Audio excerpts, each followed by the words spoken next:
System international हमारी बुनियादी इकाइयाँ जो हैं वो 7 हैं। बुनियादी जो हमारी मेजरमेंट्स हैं, जैसे कि लंबाई, ये एक मिकदार है, मैस मिकदार है, वक्त मिकदार है, इलेक्ट्रिक करंट मिकदार है, टेम्परेचर मिकदार है, अमाउंट ऑफ सब्सटेंस यानी कि शय की मिकदार, किसी चीज़ की मिकदार हम मालूम करना चाहते हैं, और रोशनी की शिद्दत, इसको लुमिनियस इंटेंसिटी बोलते हैं। ठीक है जी। तो ये 7 हैं, तो अगले सारे 7 सवाल इसी से रिलेटेड हैं। लंबाई, इसका सिस्टम इंटरनेशनल जिसको SI यूनिट बोलते हैं, ये मीटर है और इसको छोटे m से ज़ाहिर करते हैं। ठीक है, 9th की फिजिक्स में आप सब ने पढ़ा होगा, आई थिंक ये सबकी ही होगी, साइंस ही होगी। मैस है जिसको कमियत बोलते हैं और इसका यूनिट है जी किलोग्राम, और इसको छोटे kg से स्टार्ट कर वो ज़ाहिर करते हैं, इसका सिंबल है। वक्त एक क्वांटिटी है, फंडामेंटल या बेसिक क्वांटिटी है, और इसका यूनिट जो है वो सेकंड है। छोटे, ये बुनियादी यूनिट है, इससे बड़े यूनिट भी हैं, छोटे यूनिट भी हैं, माइक्रो सेकंड, नैनो सेकंड, और बड़े यूनिट जो हैं वो मिनट हैं और घंटा वगैरह वगैरह। इसी तरह किलोमीटर, किलोग्राम जो है एक इसका बेसिक यूनिट है, और किलोग्राम से फिर छोटे यूनिट भी हैं और बड़े यूनिट भी हैं। इसी तरह फिर मीटर है, जैसा कि किलोमीटर बड़ा यूनिट है और डेसीमीटर, मिलीमीटर, सेंटीमीटर, ये जो हैं ये मीटर से छोटे छोटे यूनिट है। तो ये बुनियादी यूनिट्स आपको पता होने चाहिए। इलेक्ट्रिक करंट, इसका यूनिट है जी एम्पेयर, कि जी इतने एम्पेयर करंट आ रहा है। ठीक है, और इसको एम्पेयर मीटर से ही चेक करते हैं, एम मीटर इसको बोलते हैं, एम मीटर से चेक किया जाता है। आगे ये चीज़ें हम पढ़ेंगे। सिंबल इसका बड़ा ए है, छोटा ए एक्सेलरेशन का सिंबल है, इसलिए इसका बड़ा ए होगा। टेम्परेचर है जी, टेम्परेचर का यूनिट है केल्विन, और केल्विन के से ज़ाहिर करते हैं। याद रख लें, टेम्परेचर के 3 पैमाने हैं, सेल्सियस या जिसको सेंटीग्रेड स्केल बोलते हैं, दूसरा केल्विन स्केल, और तीसरा फ़ारेनहाइट स्केल। ठीक हो गया जी। अगर तो बॉडी टेम्परेचर मालूम करना है तो वो फ़ारेनहाइट स्केल में मेजर किया जाता है। ठीक है, और अगर आपने माहौल का टेम्परेचर लेना है कि आज कितनी गर्मी कितनी सर्दी है, तो वो सेल्सियस या सेंटीग्रेड स्केल में मालूम किया जाता है। इंडस्ट्रीज़ में, फैक्ट्रियों, कारखानों में जो टेम्परेचर चेक किया जाता है वो वहाँ पे पैमाना इस्तेमाल किया जाता है केल्विन स्केल। ठीक हो गया, तो ये आपको आइडिया होना चाहिए। फिर आगे आ जाता है जी अमाउंट ऑफ सब्सटेंस, शय की मिकदार, फिर लुमिनस इंटेंसिटी, रोशनी की शिद्दत जिसको कैंडेला कहते हैं, और ये CD, छोटे CD से ज़ाहिर करते हैं। ठीक हो गया जी। ये सारे सवाल आपके आ गए, तकरीबन 121 तक यही सवाल हैं, सेम तरतीब से।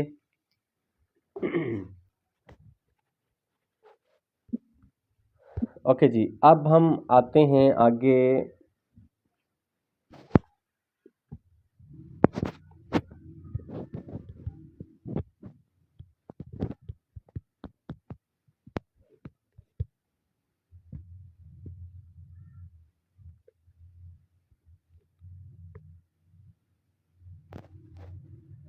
अच्छा जी, ये आप देखेंगे,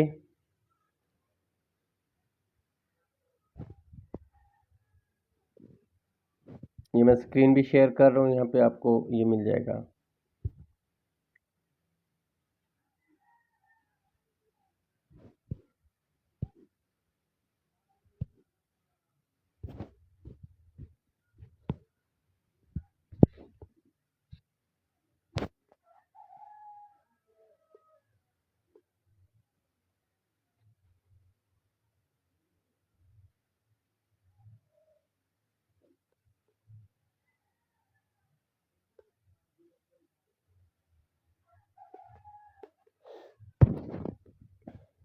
ये मुझे दे रहा है।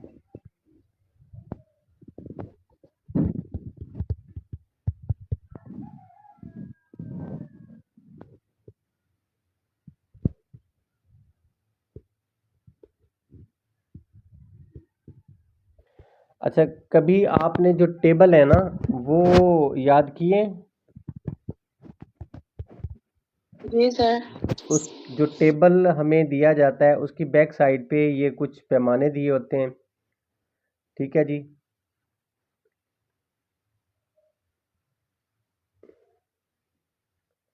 उसमें इक्वलेंस होता है कि 10 millimetre is equal to 1 centimetre, 10 centimetre 1 decimetre, 10 decimetre 1 metre, ठीक है। 10 metre 1 decametre, 10 decametre 1 hectometre, 10 hectometre 1 kilometre.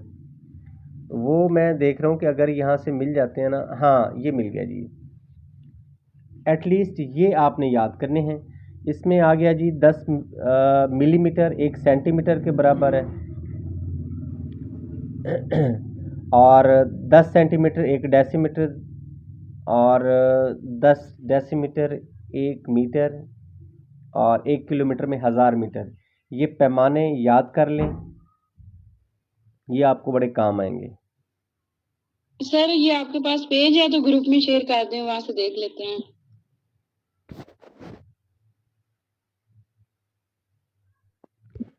Page, एक मिनट,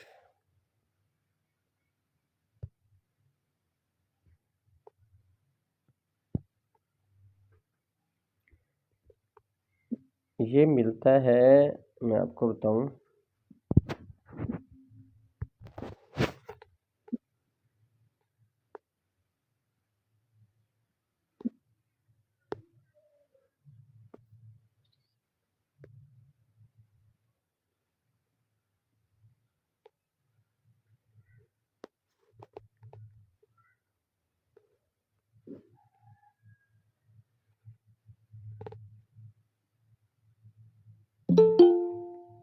ये देखें जी,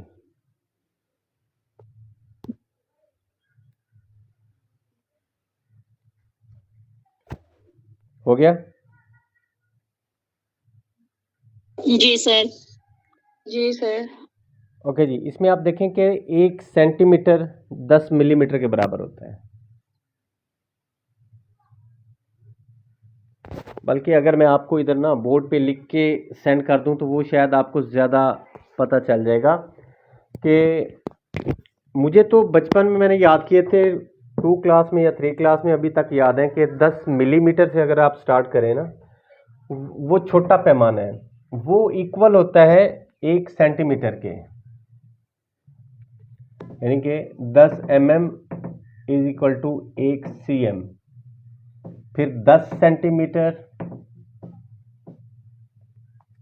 1 डेसीमीटर dm, 10 डेसीमीटर 1 मीटर, ठीक है। फिर 10 मीटर 1,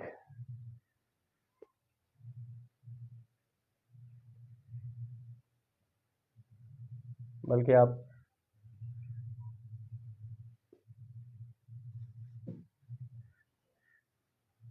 हजार मीटर में फिर 1 किलोमीटर कर लें। 1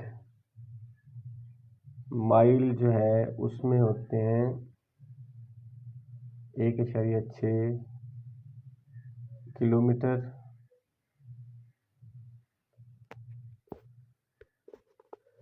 ओके जी, अब अगर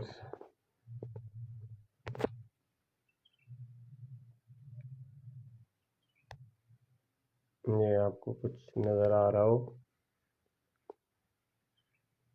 जी, नज़र आ रहा है। 10 मिलीमीटर 1 सेंटीमीटर, 10 सेंटीमीटर बराबर होता है 1 डेसीमीटर के, 10 डेसीमीटर 1 मीटर, और फिर अगर 1000 मीटर हो तो 1 किलोमीटर बनता है, ठीक है। 1 किलोमीटर और 1 मील में 1.6 किलोमीटर बनते हैं। आई थिंक इतना याद कर लें कि सबसे छोटा क्या है, सेंटी, सॉरी मिलीमीटर, ठीक है। मिलीमीटर 1 सेंटीमीटर के बराबर होता है। फिर 10 सेंटीमीटर अगर करें तो 1 डेसीमीटर के बराबर होता है। 10 डेसीमीटर होता है तो फिर 1 मीटर बनता है, ठीक है। अब इनको इस तरह से भी आपने याद करना है कि सेंटी का मतलब होता है 100, मिली का मतलब होता है 1000, ठीक है। 1 मीटर का हजारवां हिस्सा, 1 मीटर का 100वां हिस्सा, यानी कि 1 मीटर में 100 सेंटीमीटर होंगे और 1 मीटर में 1000 मिलीमीटर बराबर 1000 मिलीमीटर होंगे। समझ आ गई बात। और डेसी का मतलब होता है 10, ठीक है। 1 मीटर में 10 डेसीमीटर होंगे, 100 सेंटीमीटर और 1000 मिलीमीटर होंगे। समझ आई? नहीं समझ आई? हाँ जी बताएं। नहीं समझ आई, एंड से नहीं समझ आई दो की सर। भाई देखें, सेंटी को सी से शहर करते हैं, सेंटीपैड होता है। सेंटी का मतलब होता है 100। एक जानवर होता है छोटा सा 100। कीड़ा, जिसको 100 पाँव वाला एक छोटा सा कीड़ा होता है, सेंटीपैड इसलिए उसको कहते हैं। सेंटी का मतलब है 100। अब हमारा जो स्टैंडर्ड यूनिट है वो है 1 मीटर। ठीक है, 1 मीटर में सेंटीमीटर कितने होंगे? भाई सेंटी का मतलब ही 100 है, तो 100 सेंटीमीटर होंगे 1 मीटर में। और मिली का मतलब क्या है? 1000, 1000। तो 1 मीटर में कितने मिलीमीटर होंगे? 1000। डेसी या डेका जिसको आप बोलते हैं, डेसी का मतलब क्या है कि 1 मीटर में कितने डेसीमीटर होंगे? वो 10 डेसीमीटर होंगे।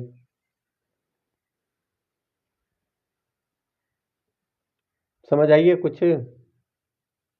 जी सर आ रही है। गुड।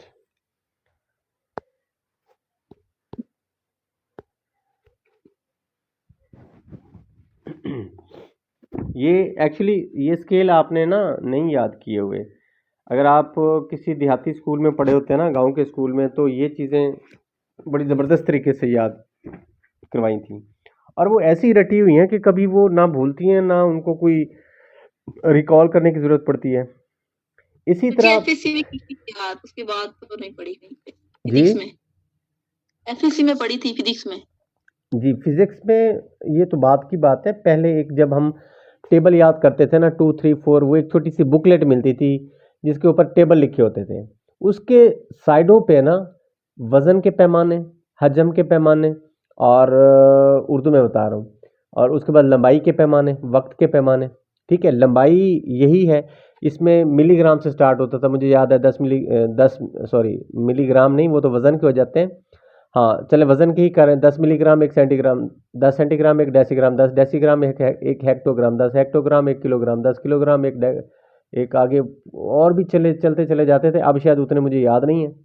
तो इसी तरह फिर अगर उस पे आ जाएं आप, लंबाई में 10 मिलीमीटर एक सेंटीमीटर के बराबर है, 10 सेंटीमीटर एक डेसीमीटर, 10 डेसीमीटर एक मीटर, 10 मीटर एक किलोमीटर, सॉरी 10 डेकामीटर एक किलोमीटर,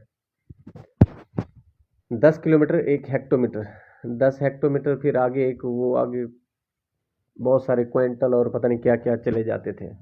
बहरहाल उतने हमें याद करने की ज़रूरत नहीं है, जो बुनियादी हैं वो हमें आने चाहिए।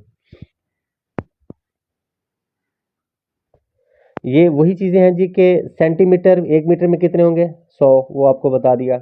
मिली का मतलब होता है 1000, तो 1 मीटर में स्टैंडर्ड हमने 1 मीटर रखना है। 1 मीटर में कितने मिलीमीटर होंगे? 1000। ठीक हो गया? अच्छा, how many metre in 1 kilometre? 1 kilometre में कितने? किलो का मतलब भी 1000 होता है। जिस तरह आप कहते हैं ना कि 1K मेरे व्यूज हो गए, 1K का मतलब क्या है? 1000। ठीक है ना? किसी चीज के व्यूज आपने देखने हो वीडियोस के ऊपर, तो वहां पे लिखा होता है 2K 3K, तो K का मतलब क्या होता है? 1000। जिस तरह यूनिवर्सिटीज में जाएं तो हमारा जो सेशन होता है 2K22, 2022 को 2K22 लिखते हैं कि 2000। ठीक है ना? तो किलो का मतलब भी 1000 होता है। अच्छा, मिली का मतलब 1000 है कि वो छोटा हिस्सा। ठीक है, और 1 मीटर से 1000 गुना बड़ा जो होगा वो क्या होगा? किलोमीटर। 1 मीटर से 1000 गुना छोटा हिस्सा मिलीमीटर, उसका भी मतलब 1000 है। और 1 मीटर से 1000 गुना बड़ा वो होता है किलोमीटर। समझ आ गई बात अब, फर्क दोनों का? अच्छा जी, अब वो कहते हैं कि how many centimetre in 1 inch. ये अभी आपको रात भी बताया था कि 1 इंच में कितने सेंटीमीटर होते हैं? 2.54। How many centimetre in 1 yard? 1 yard. अब एक गज होता है, गज होता है 3 फुट का। ठीक है, मीटर उससे थोड़ा सा बड़ा होता है। तो सर 36 इंच का नहीं होता? हाँ जी, 36 इंच का होता है ना। तो 12 इंच का 1 फुट, फिर 12 का दूसरा, और 12 3 36, 3 फुट का एक गज होता है। तो 1 फुट में 12 इंच होते हैं। अगले क्वेश्चन में वही बता रहे हैं। अच्छा, अब आ जाता है जी कि 1 माइल में कितने मीटर होते हैं। ये आपको बता दिया कि 1.6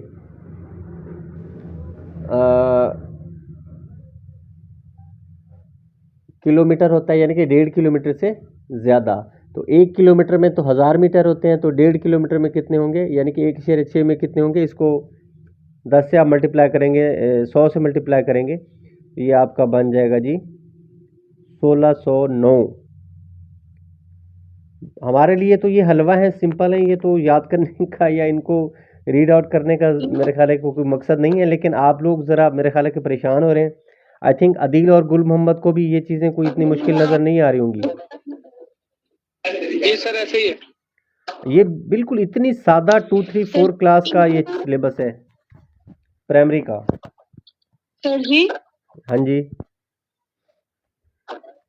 सर हमारी जो टीचर थी वो कहती थी जी जुएं निकाल दो, बाल बना दो। तो सर इनकी ना आप 5 मिनट के लिए वो वीडियो बना दें, इन क्वेश्चन को आप छोड़ देना, अभी जो दूसरे हैं ना स्टेटमेंट्स वाले वो करवा दें। इसकी वीडियो आपको नहीं समझ आएगी, ये बहुत पेचीदा काम हो जाता है। आप बुक डिपो पे जाएं, 10 रुपए का वो मिलता है पहाड़ा, जिसको उर्दू में पुराने जो बुक डिपो दौर के हैं ना पहाड़े, या उनसे कहें जी कि टेबल दे दें, ठीक है, 10-20 रुपए का दे देगा। 3 तो पेज होते हैं उसके, 4। उसकी साइड पे जहाँ से वो स्टार्ट होता है, या उसकी बैक साइड पे जहाँ पे ख़त्म हो रहा है, वहाँ पे ये पैमाने दिए हुए हैं, वज़न के पैमाने, हुजूम के पैमाने और लंबाई के पैमाने। सिर्फ इनको सिंपली अपने देख लें, या अगर, क्योंकि ये मुख्तलिफ तरीक़ों से हैं, और अगर मैं आपको लिख के सेंड कर दूँ तो चले ये मैं जो मेन में ना आपको लगता है कि ये इनके लिए बेनिफिशियल है वो कर दें आप। वो वही है, बेनिफिशियल है। अब वो कुछ भी पूछ सकते हैं। चले मैं इसको ना क्लासिफाई करके आपको ना एक पेज पे लिख के आपको सेंड कर देता हूँ बाद में। Sir thank you sir. अच्छा, अब आगे अगर आप देखें तो ये कहते हैं कि 1 लीटर में कितने गैलन होते हैं। तकरीबन 3.25 गैलन जो है एक पैमाना है। लीटर इसका स्टैंडर्ड जो आजकल का ऐसा यूनिट है वो लीटर है। पुराने दौर में गैलन भी होते थे, तो खैर वो गैलन अब भी चल रहा है। टीन का एक डब्बा आपने देखा होगा जिसमें मोबाइल वगैरह या ये चीज़ें होती हैं, ऑयल शेल होते हैं। तो 3.79 यानी कि 3.79 लीटर का एक गैलन उसको कहते हैं। अच्छा, अब आ जाता है जी कि एक बैरल। आजकल आप पेट्रोल की कीमत, डीजल की कीमत सुनते हैं तो कहते हैं जी कि एक बैरल की कीमत इतने डॉलर है, $85 फी बैरल। यानी कि एक बैरल का मतलब है 159 लीटर की कीमत $85 है या $100 है। तो तकरीबन आप अंदाज़ा लगा लें कि कितने का पड़ गया 1 लीटर आपको। How many gallon are in 1 barrel. एक बैरल में अब गैलन कितने होंगे, ठीक है। तो उसी को ही 159 को 4 पे तकसीम करेंगे तो ये तकरीबन कोई 42 गैलन आ जाता है। 4 बल्कि नहीं, 3.79। How many grams in 1 kilogram. Kilogram में कितने ग्राम होंगे जी, 1000 ग्राम। किलो का मतलब है 1000। और 1 ग्राम में पाउंड कितने होते हैं, सॉरी, 1 पाउंड में ग्राम कितने होते हैं। तो ये आपको 454 राउंड फिगर में बताया था। 454 ग्राम का ये जो केक शेक आप लेते हैं, ये आधा किलो से कम होता है 1 पाउंड का। और 2 पाउंड का अगर लेते हैं तो वो 1 किलोग्राम से भी कम का होता है, क्योंकि एक आधा किलो में 500 ग्राम होते हैं और 1 किलोग्राम में 1000 ग्राम होते हैं। How many grams in 1 ounce. Ounce आपको याद रखना ज़रूरी है, ये भी पूछा जा सकता है कि औंस क्या होता है। एक वज़न का पैमाना है ये भी।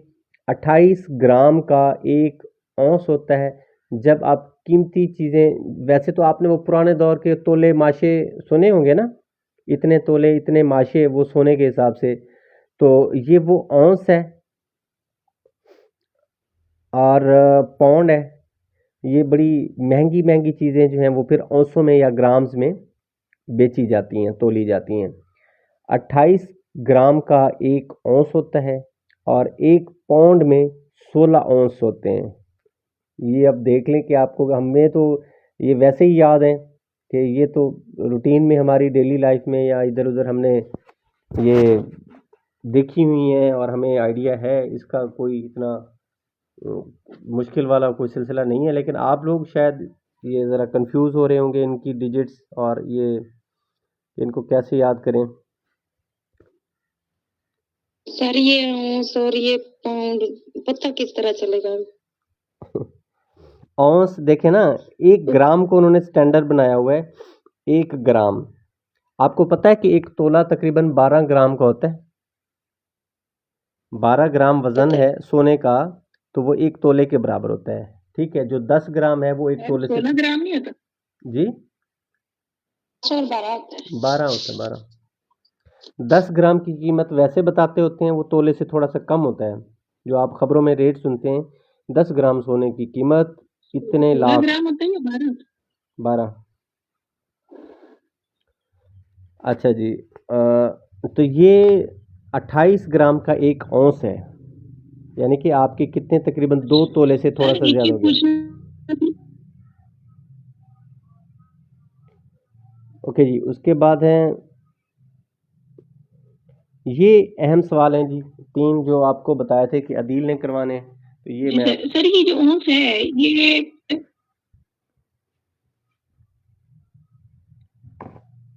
फरहत आप बोल लें, पूरी बात कर लिया करें, आपकी बात पूरी नहीं आती।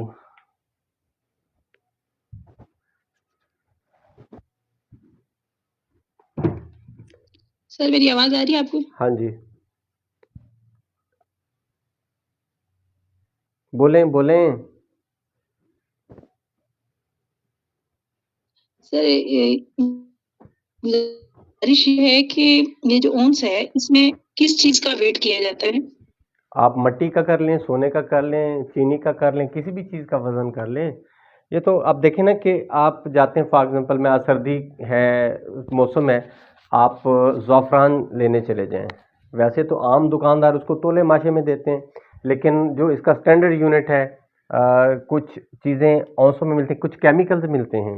इवन कि मैं डेंटल डिपार्टमेंट में काम करता रहा हूँ, वहाँ पे एक्रेलिक पाउडर्स हैं, वो औंसों में मिलते हैं, जिससे ये आर्टिफिशियल टीथ बनते हैं ना। सर ये सबसे छोटा यूनिट होता है औंस? नहीं, छोटा तो देखे ना कि ग्राम ग्राम से भी छोटे हैं, ये तो बड़ा यूनिट आप कह लें कि वैसे उन्होंने एक बनाया हुआ है पैमाना। आपने कभी वो तकड़ी वट्टा देखा है जिसमें वो एक आधी शटांग फिर सर जिनको हम स्टांग बोलते हैं, तो जो स्टांक है वो 50 ग्राम की होती है। तो ये तो अपनी सहूलत के लिए बनाए हो कि अच्छा इतनी इतनी तरीकों से चीज़ों को डिवाइड करके हम बनाए। आधी स्टांक तकरीबन 20-25 ग्राम की होती है, ठीक है ना। तो 1 औंस जो है वो आधी स्टांक के तकरीबन बराबर होता है, आधी स्टांक से थोड़ा सा ज़्यादा होता है। सर औंस कितने हेलो सर औंस कितने ग्राम का होता है? अभी आप देखें ना कि 28 ग्राम का, अभी तो हम वही तो पढ़ रहे हैं। ये क्वेश्चन नंबर आप देखें 28 वाला कहाँ पे है, कौन सा क्वेश्चन है? अभी तो हमने पढ़ा है कि 134। 134, हाँ जी 134 पे आप देखें ना कि सर मैंने लेट ज्वाइन किया इस वजह से मुझे नहीं पता था, सॉरी। ओके, कोई बात नहीं, ठीक है जी। अब आते हैं जी सवाल हमारे 136, 137, 139, ये 3-4 सवाल जो हैं इसके ऊपर। और ये आपको क्या थे भाई मिस्टर अदील, आई थिंक के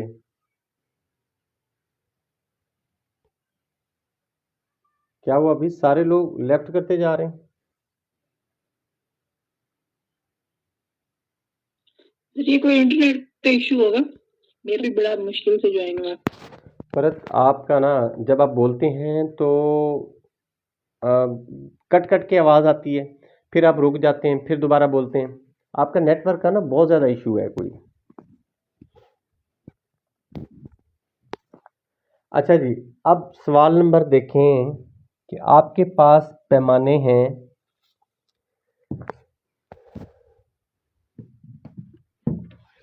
अच्छा जी, ये किस चीज़ के पैमाने हैं?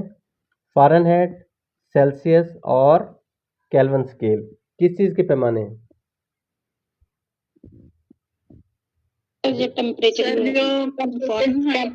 टेम्परेचर के लिए था जी, टेम्परेचर के पैमाने हैं और टेम्परेचर के पैमाने ये हम एक दूसरे से इंटरचेंज कर रहे हैं। आपने पढ़ा था कि बॉडी का टेम्परेचर 37 डिग्री सेंटीग्रेड है। वही बॉडी का टेम्परेचर जब फ़ारेनहाइट में देखेंगे तो 98.6 फ़ारेनहाइट बनता है। ऐसे जी सर जी सर। अब वो कहते हैं कि अगर 136 सवाल पे अगर देखें कि what is formula for Fahrenheit temperature conversion into degree Celsius. वो कहते हैं कि फ़ारेनहाइट को सेल्सियस में तब्दील करने का क्या तरीकाकार है। ठीक है, तो ये फार्मूला जी आपके सामने उन्होंने दिया हुआ है।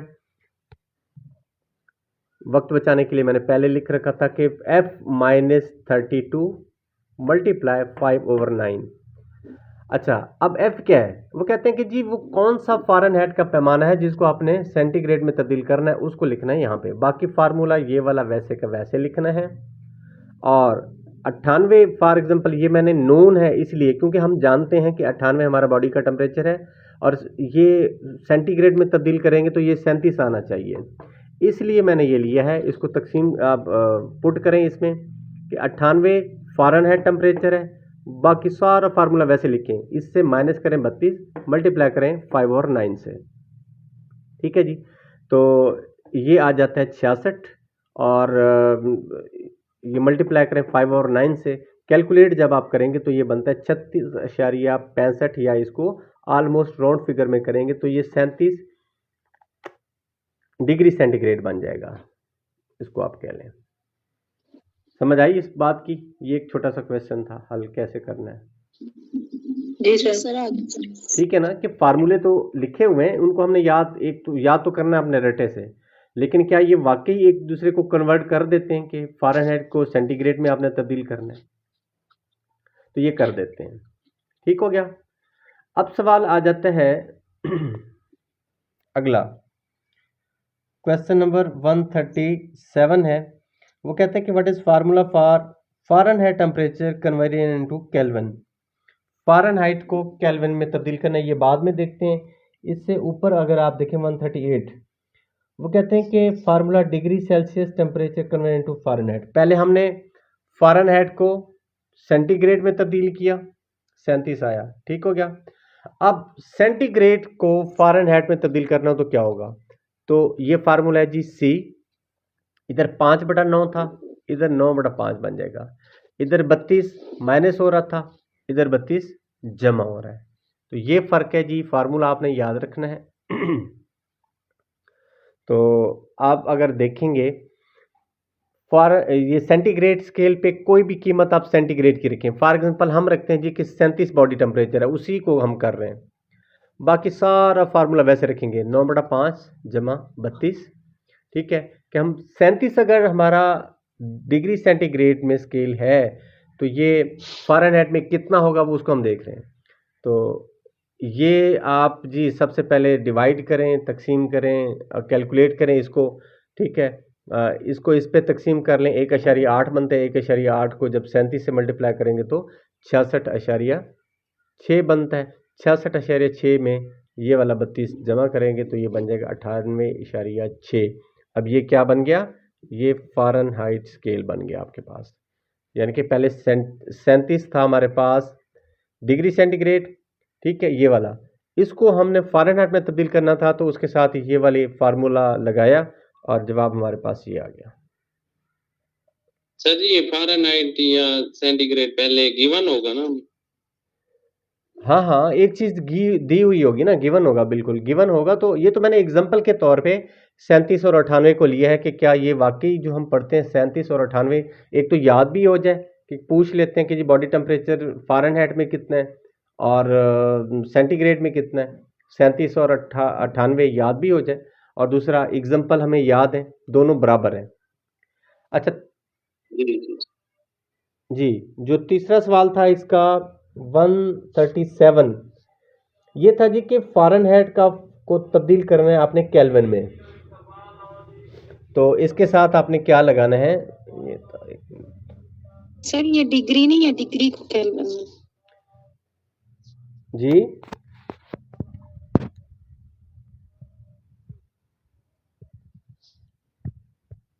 हाँ जी, कोई बोला था, बताएं। जी फ़ारेनहाइट डिग्री को हम फ़ारेनहाइट में। डिग्री कोई स्केल नहीं है। डिग्री तो एक, ये देखें, ये सी के ऊपर छोटा सा ये दायरा लगाते हैं, ये डिग्री है, ये इसको डिग्री पढ़ते हैं, डिग्री सेंटीग्रेड।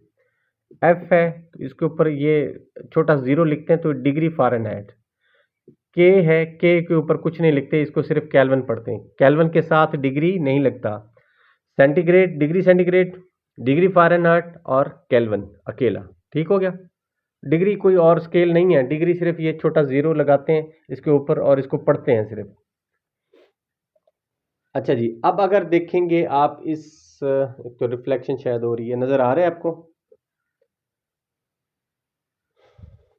सर आ रहा है जी जी, सर आ रहा फ़ारेनहाइट, है। फ़ारेनहाइट कोई भी आप लिखें, उसको केल्विन में तब्दील करने का फार्मूला, तो एफ जो आपको दिया होगा वो उसका फार्मूला जी 459.67, और इसको डिवाइड करेंगे 1.8, 1.8 क्या बनता है, 9/5। 9/5 को तकसीम करेंगे, ये जो ऊपर 9/5 ये भी पड़ा है ना, इसको जब तकसीम करेंगे 5 1 5, 4 बचेंगे, और जीरो इशारे लगा के जीरो लगाएंगे 40, तो 8 और 5 40, ठीक है, 1.8 बनता है। 9/5 लिख लें या 1.8 लिख लें, एक ही बात है। तो ये फार्मूला है। अब हम लेते हैं जी कि अगर 32 फ़ारेनहाइट जो है वो 32 उसकी कीमत हम रखते हैं फॉर एग्जांपल, तो ये केल्विन में कितना होगा, ठीक है जी। तो इसको आप करें, कैलकुलेट करेंगे। सबसे पहले इसको डिवाइड का आपने करना है, डिवाइड करेंगे और उसके आखिर में फिर 32 करेंगे जमा, तो ये 273 केल्विन आ जाता है। ये केल्विन कितना बनेगा, 273 केल्विन, इधर लिख देते हैं। समझ आ गई बात? जी सर। अच्छा, सर अब लास्ट वाली तो समझ नहीं आई। बच्चे ये फ़ारेनहाइट का पैमाना है, इसको आपने केल्विन में तब्दील करना है। उसके लिए ये चीज़ आपको याद करना ज़रूरी है कि फ़ारेनहाइट दिया होगा, फॉर एग्जांपल मैं कहता हूँ फ़ारेनहाइट 32 दे दिया गया है, तो यहाँ पे एक भी फ़ारेनहाइट लिख सकते हैं आप, ठीक है। तो 32 फ़ारेनहाइट ये किस चीज़ के बराबर होगा, ये जब आप इसको कैलकुलेट करेंगे, ये तो आपने खुद करना है, फार्मूला बताया हुआ, पहले डिवाइड करेंगे इसको और फिर जो जवाब आएगा उसके साथ जमा करेंगे, 273.15 या सिर्फ 273 ही इसको पढ़ सकते हैं, ये केल्विन आता है। अब याद रख लें, एक अहम चीज़ आपने याद रखनी है, ये भी सवाल आपसे पूछे जा सकते हैं कि वो कौन सा स्केल है जो तीनों एक दूसरे के बराबर हैं, कि वो रीडिंग सेल्सियस पे कितनी होगी, फ़ारेनहाइट पे कितनी होगी और केल्विन पे कितनी होगी। तो 0 डिग्री सेंटीग्रेड है, सेंटीग्रेड कितना है, 0 डिग्री सेंटीग्रेड है, बर्फ जम रही है, ठीक है। तो वही सेम स्केल फ़ारेनहाइट पे देखेंगे तो कितनी रीडिंग आएगी, 32, ठीक है। और केल्विन पे कितनी आएगी, 273, ये 0 के बराबर हैं दोनों, ठीक है। और अगर हम सेंटीग्रेड में रीडिंग देखते हैं, जैसे पानी बॉयल करते हैं तो उबलते हुए पानी का टेम्परेचर होता है 100 डिग्री सेंटीग्रेड। अब ये 100, वही पानी का टेम्परेचर फ़ारेनहाइट से मेजर करें, वो 100 कितना होगा, 212 के बराबर। 100 कितना होगा, 212 फ़ारेनहाइट, ठीक है। और केल्विन के ऊपर अगर हम देखें तो ये होता है 373 केल्विन। समझ आ गई बात? कुछ समझ आई बात कि नहीं?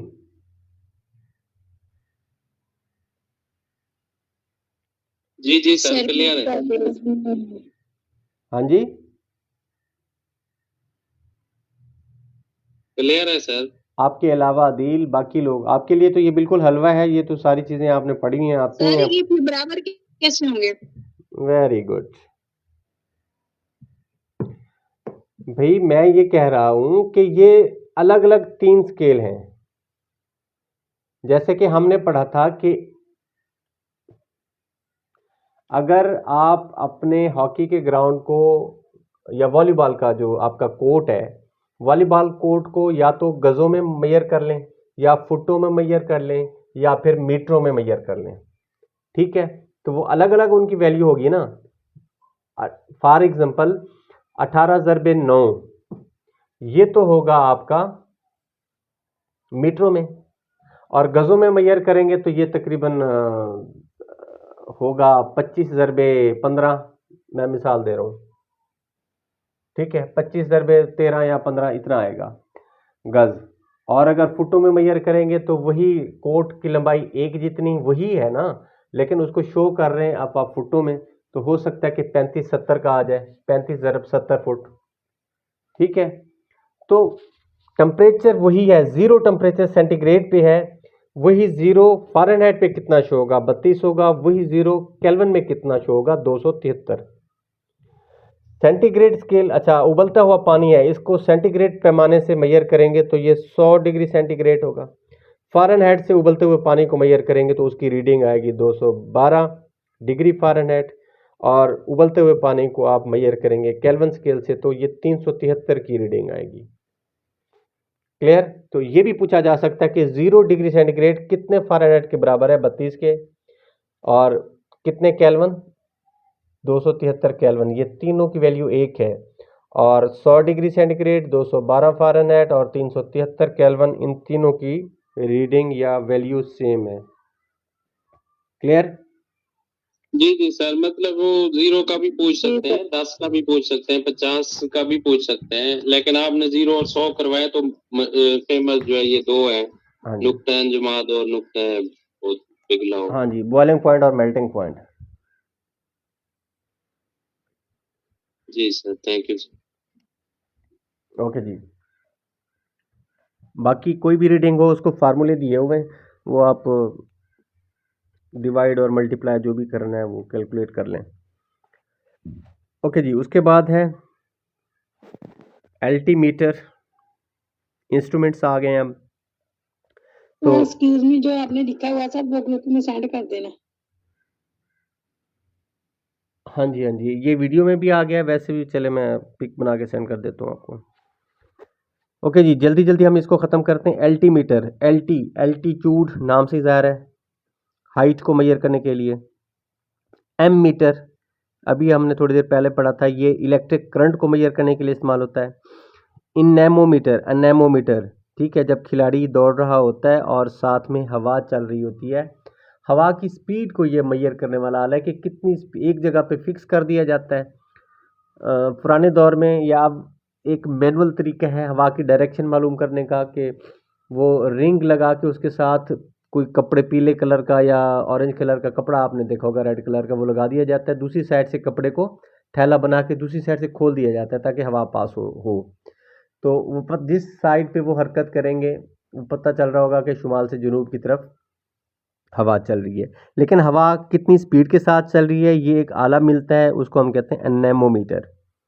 बैरोमीटर कहते हैं जी कि एयर प्रेशर, ये वैसे होता है कुरा हवाई या जिसको हम कहते हैं एटमॉस्फेरिक प्रेशर। एयर प्रेशर इसको नहीं कहते, चलें एयर ठीक है, लेकिन एटमॉस्फेयर प्रेशर भी इसके साथ लिख लें कि अगर एटमॉस्फेयर का जो हमारा प्रेशर है, ये जो हवा है ये कितना प्रेशर डाल रही है, हमें तो इतना फील नहीं होता लेकिन इसका प्रेशर होता है, और ये मालूम किया जाता है जी कि बैरोमीटर से।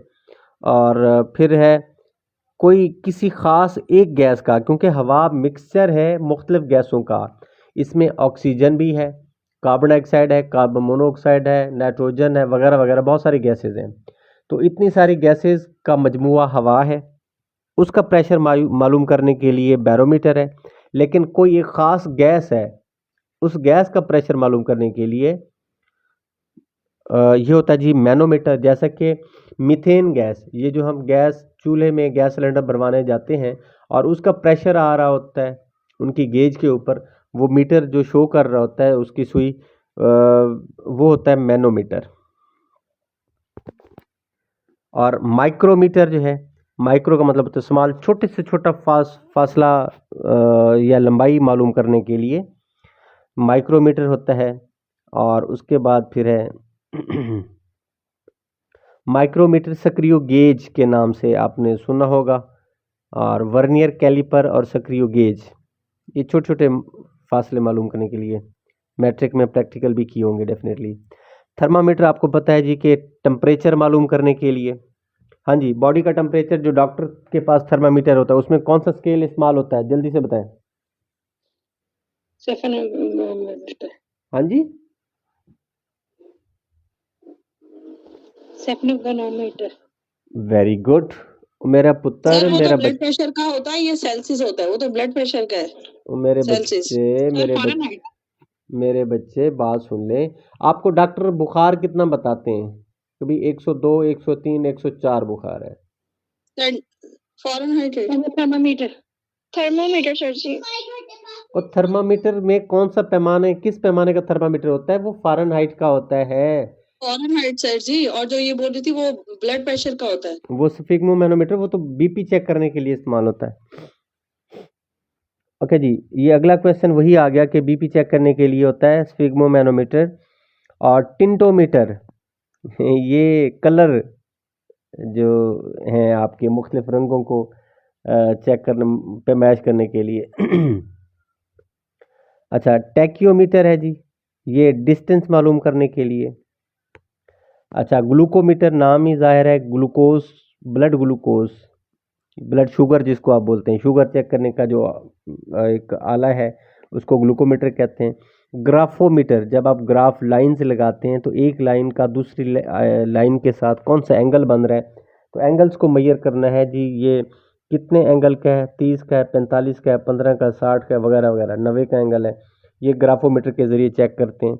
एक डी या प्रोटेक्टर होता है, जो आपके ज्योमेट्री बॉक्स होते थे और उसमें एक आधा सर्कल, हाफ सर्कल, जिसको हम डी बोलते थे, उसी को हम प्रोटेक्टर कहते हैं। ठीक है जी, वो भी एंगल मालूम करने के लिए इस्तेमाल होता है कि कितने का एंगल है। हाइड्रोमीटर है, ये अक्सर इसको ग्रेविमीटर भी बोलते हैं, और ये दूध वालों के पास भी होता है, और लिक्विड की ग्रेविटी चेक करने के लिए इस्तेमाल होता है। वो बताते हैं कि जी पानी की ग्रेविटी इतनी है, दूध की ग्रेविटी इतनी है, तो वो दूध उसमें डाल के, और वो दूध उसमें थोड़ा सा डाल के, वो शीशे के ऊपर उसका रीडिंग लिखी होती है, तो पता चल जाता है जी कि इसकी ग्रेविटी कितनी है। खालिश दूध की ग्रेविटी और होगी, अगर उसमें पानी मिला हुआ है तो उसकी ग्रेविटी चेंज होगी। तो इस ऐसे पता लगाते हैं जी कि अच्छा जी दूध में तो पानी है। फिर आ जाता है जी हाइग्रोमीटर। हाइड्रो पानी, हाइग्रो ये पानी, ये हवा में अगर नमी है, ह्यूमिडिटी है, तो महकमा मौसमियात की अगर खबरें सर आप ये जो चिल्लर्स में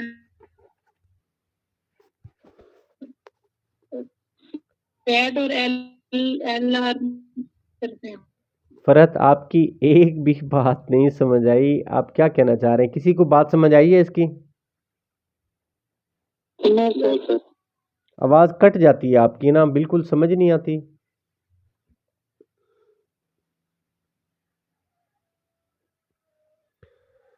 अच्छा जी, चलें, आप अपना फिर वॉइस मैसेज कर दीजिएगा।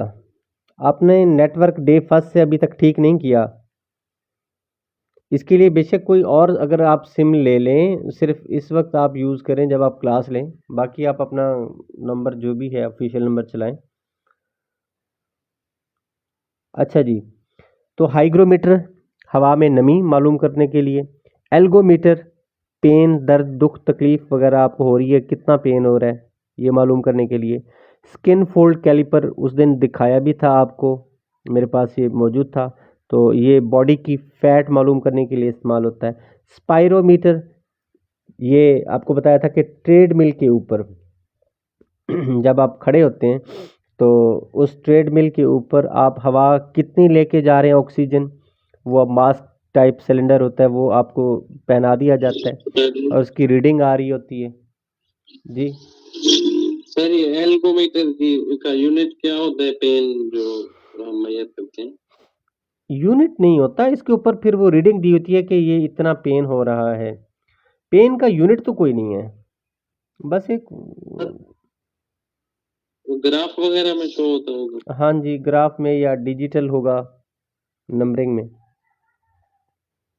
वैसे ये अच्छा है सर जी। हाँ जी। स्पायरोमीटर, तो वो लंग्स की कैपेसिटी मालूम करने के लिए, और फिर ट्रेडमिल पे अगर खड़े हुए हैं आप, एंड्योरेंस मालूम करने के लिए, और फेफड़े कितनी देर तक वो आपका 1 मिनट में कितना ऑक्सीजन कंजप्शन करते हैं, ये अर्गोमीटर वगैरह चेक करते हैं जी। पेट्रोग्राफी, पेट्रो का मतलब है पाँव, पाँव का ग्राफ चेक करने के लिए कि जी पाँव का जो आपका मेहराब है वो ऊंचा है, नीचा है, फ्लैट फुट है, क्या है, तो ये चेक करने के लिए इस्तेमाल होता है, खासकर फ्लैट फुट के लिए। फ्लेक्सोमीटर, नाम से ही ज़ाहिर है फ्लेक्सिबिलिटी चेक करने के लिए, फ्लेक्सिबिलिटी को दूसरे लफ्ज़ों में जॉइंट्स की रेंज ऑफ मोशन भी कहा जाता है। गोनियोमीटर, ये भी जॉइंट्स की फ्लेक्सिबिलिटी मालूम करने के लिए इस्तेमाल होता है, तो दोनों एक ही हैं। डायनामोमीटर, ये स्ट्रेंथ मालूम करने के लिए इस्तेमाल होता है। अभी डायनामोमीटर ख़ास तौर पे ये नीचे हैंड ग्रिप, इसका नाम भी है कि नीचे अगर आप वो एक फर्श पे हाथ के एक ग्रिप जैसी चीज़ बनी होती है, और उसको आपने, उसके साथ जंजीर है और नीचे उसके साथ कोई वज़न है, जो भी है, आपने उसको ऊपर तक उठाना है, ठीक है। तो ये आपके बाजू की ताकत इससे शो होती है। एक आगे हम पढ़ेंगे हैंड ग्रिप, वो शायद आपको नज़र आ जाए हैंड ग्रिप। ये मैं ज़रा दिखा रहा हूँ, इसमें वीडियो में देख लीजिएगा। एक होता है स्ट्रेंथ मालूम करने के लिए हैंड ग्रिप, तो वो अभी आएगा आगे, उसको हम देखते हैं क्या है।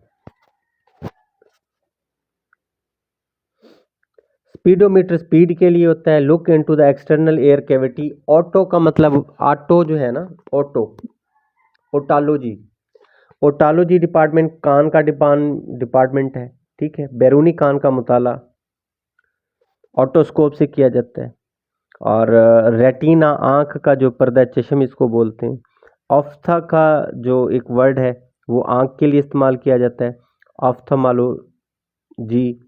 और ये ऑप्थोमोलोस्कोप का मतलब होता है देखना, जैसे कि microscope, stethoscope, otoscope, endoscope. To produce aerosol, नाम से जाहिर है कि हवा का रास्ता। Of drugs to be administered by respiratory route, आपका हवा का रास्ता चेक करने के लिए जो दवाई इस्तेमाल करते हैं, कि देखें जी नज़ला ज़ुकाम में आपका एयर पैसेज बंद हो जाता है, तो नेबुलाइज़र इस्तेमाल करते हैं कि वो दवाई जाती है और जाके आपका हवा का रास्ता खोल देती है। तो ये नेबुलाइज़र, अभी सर्दियां आ रही हैं तो इसकी ज़रूरत पड़ेगी आपको। देसी तरीका इसका स्टीम है, वैसे उस जो नेबुलाइज़र है उसमें मेडिसिन डालते हैं और वो आपका हवा का रास्ता क्लियर कर देते हैं, रेशा बलगम उसको बाहर फेंक देते हैं। वो कहते हैं कि अपने जिस्म के अंदर कोई आपने आवाज़ सुनी है, जैसे कि हार्ट बीट है या सांस की आवाज़ है, डॉक्टर के पास जाएं तो डॉक्टर ने जो गले में लटकाई हुई होती है वो एंडोस्कोप है, वो अपने कानों में लगाते हैं, और दूसरी साइड से फिर आप बच्चों का अगर या हमारा मुआयना करना है तो वो चेस्ट पे सांस की रफ्तार या हार्ट बीट चेक करने के लिए वो लगाते हैं। तो ये सर स्टेथोस्कोप, स्टेथोस्कोप, स्टेथोस्कोप होगा ये। जी स्टेथोस्कोप ही है। अच्छा, अगर बच्चों को ले जाएं और डॉक्टर बच्चों को कहते हैं जी आँ करें, ज़बान बाहर, वो बच्चे ज़बान बाहर निकाल देते हैं, तो उन्होंने बेसिकली गले को चेक करना होता है, तो उनके पास प्लास्टिक का एक थोड़ा चम्मच टाइप वो बना होता है, तो वो टंग को डिप्रेस कर देते हैं, कि दबा देते हैं कि अच्छा ये ज़बान को नीचे दबा के तो वो गले का मुआयना कर रहे होते हैं, उसे कहते हैं टंग डिप्रेसर। ये प्लास्टिक का एक चम्मच टाइप बना होता है। फिर अब आ जाता है जी कि प्रेस अप क्या चीज़ है। जैसा कि आप पुशअप करते हैं ना, ये स्क्रीन पे भी आ रहा है, इसको देख लीजिएगा। पुशअप करते हैं, एक छोटा सा बीपर होता है, साउंड होती है, साथ में आला लगा होता है, उसको ओके करते हैं, पुशअप वाली पोजीशन में आ जाते हैं, हथेलियां सामने की जानिब।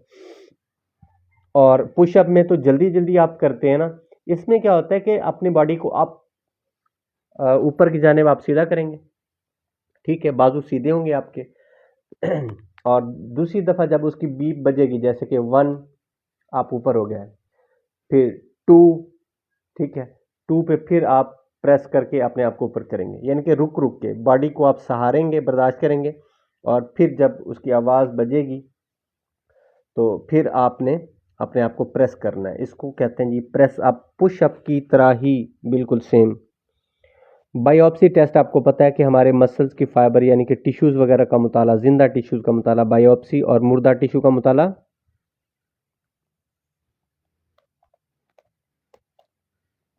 कोई नहीं बोल रहा। एटॉप्सी। हाँ जी, हाँ जी, गुड, एटॉप्सी। अब आ जाते हैं जी VO2 मैक्स। VO2 का मतलब क्या है जी? VO2 मैक्स का मतलब जी? Maximum volume of oxygen. हाँ जी, maximum volume of oxygen uptake. Uptake का मतलब होता है कि आप ऑक्सीजन कितना अंदर ले जाते हैं अपने फेफड़ों में, इसको VO2 मैक्स बोलते हैं। ये किस लिए कौन सी फिटनेस को? ये हमारी कार्डियो रेस्पिरेटरी, डेफिनेटली सांस दिल और सांस का जो हमारा रेस्पिरेटरी सिस्टम है उसकी फिटनेस या उसकी एंड्योरेंस को मालूम करने के लिए इस्तेमाल किया जाता है। अब आ जाते हैं जी के Harvard step test. Harvard step test आपको बताया था कि ये एक ऐसा टेस्ट है जिसमें 2 सीढ़ियों के स्टेप बनाए जाते हैं, 18 से 20 इंच उनकी हाइट होती है, और 1 मिनट में आप कितनी दफ़ा वो स्टेप उतरते और चढ़ते हैं, तो इसमें आपकी हार्ट बीट और आपकी इंड्योरेंस मालूम की जाती है। ख़ास तौर पे आपका सांस फूल जाता है, तो जो आपकी कार्डियो रेस्पिरेटरी इंड्योरेंस है वो मालूम करने के लिए ये टेस्ट किया जाता है। और हार्वर्ड स्टेप टेस्ट किसने दिया था भाई? बहुत सारी बुक्स में गलतियां होंगी, ये हार्वर्ड हार्वर्ड लिखा होगा, लेकिन ये इसका जवाब सही है ब्रोहा। क्या नाम है? ब्रोहा।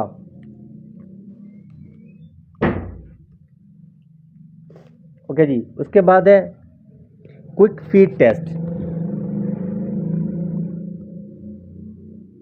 ये आप देखेंगे कि क्विक फीट, जैसे कि हम स्टापू खेलते थे और ज़मीन पे कुछ खाने बना देते थे, इसी तरह वो कहते हैं ग्राउंड या ज़मीन में कुछ खाने या एक सीढ़ी रख देते हैं, तो उसमें से आप जल्दी जल्दी एक टांग के ऊपर वो क्रॉस करते हुए जाते हैं, या 2 के ऊपर, या फिर लेफ़्ट राइट आप उसको तेज़ी से अबूर करते हुए जाते हैं। स्क्रीन के ऊपर आप देख लेंगे, सिंपल सा एक टेस्ट है। तो ये भी आपकी फुर्ती, एजिलिटी को कितनी जल्दी से आप उन खानों में पाँव रखते हुए जाते हैं। फिर आ जाता है शटल रन। शटल रन आपको पता है कि ये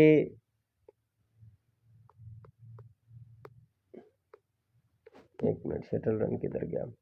हाँ जी, 2 मुख्तलिफ पॉइंट्स के दरमियान में तेज़ी से भागना, इसको हम कहते हैं शटल रन। जैसा कि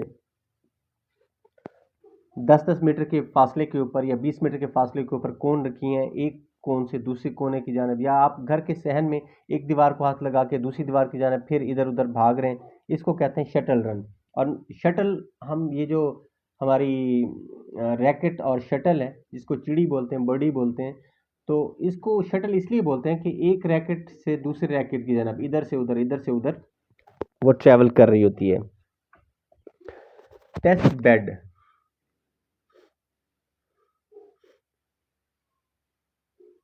अच्छा, टेस्ट बेड, ये मैंने इसको बहुत ज़्यादा गूगल करने की कोशिश की, बाकी बुक्स में मुझे नहीं मिला, लेकिन ये गूगल से भी मुझे खातिर खा ये चीज़ नहीं मिली। बहरहाल इसको आप देख लें कि जी एजिलिटी मालूम करने के लिए इस्तेमाल होता है। अब आ जाता है जी जिपर टेस्ट। मेरा ख्याल है कि सब लोगों को जिपर टेस्ट का पता होगा, बड़ा कॉमन सा है। पता है आप लोगों को?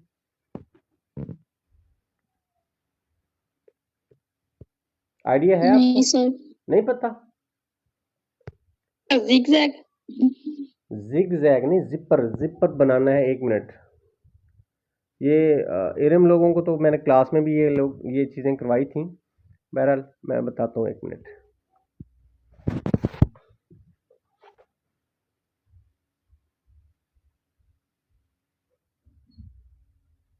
बाबू, बाबू ए गुड़िया को तो बताओ, गुड़िया दारा है।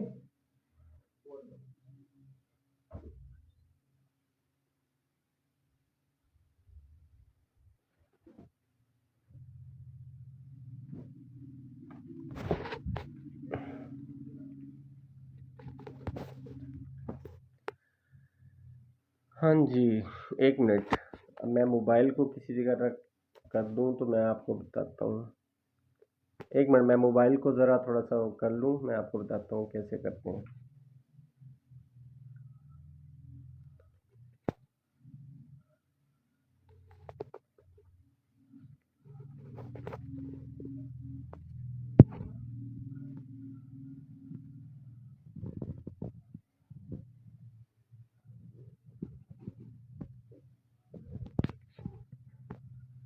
एक मिनट भैया।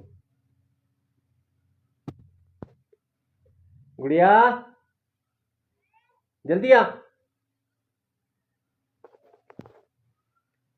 अच्छा जी, ज़ियारत तो करवा दें अपनी दोबारा। एक मिनट इधर। एक मिनट यार, तुमने मुझे देखा नहीं है। मोबाइल पकड़। देखा है सर, लेकिन वो डीपी पे देखा है, लाइव नहीं देखा। थोड़ा पीछे कर। हाँ जी, अस्सलाम वालेकुम सब लोगों को। थैंक यू सर, बहुत प्यारे हैं सर जी आप, माशाल्लाह। अच्छा जी, गुड़िया इधर कर दे, एक मिनट, इधर इधर इधर। हाँ, जिपर टेस्ट होता है जी कि ये आपके हाथ, ये बाजू, इसको अगर आप देखें ये इस तरह से, ठीक है। ये फ्लेक्सिबिलिटी मालूम करने के लिए नजर आ रहा है आपको? हाँ, जिप बनाना, ये एक साइड से हाथ ऐसे और दूसरा इधर से हाथ, दोनों हाथों को आपने ये टच करना है, ठीक है। इसको कहते हैं जिपर टेस्ट। ओके, उसके बाद फिर नेक्स्ट आपका कौन सा है? Sit and reach test. Sit and reach का आपको पता है कि कैसे टेस्ट किया जाता है? सिट एंड रीच के आपके पास ऐसे आपने बैठना है, छोटा सा एक टेबल होता है, थोड़ा सा टेबल होता है, उस टेबल के ऊपर एक वो आपके यहाँ तक आ जाता है, बॉडी तक, और जहाँ तक आपके हाथ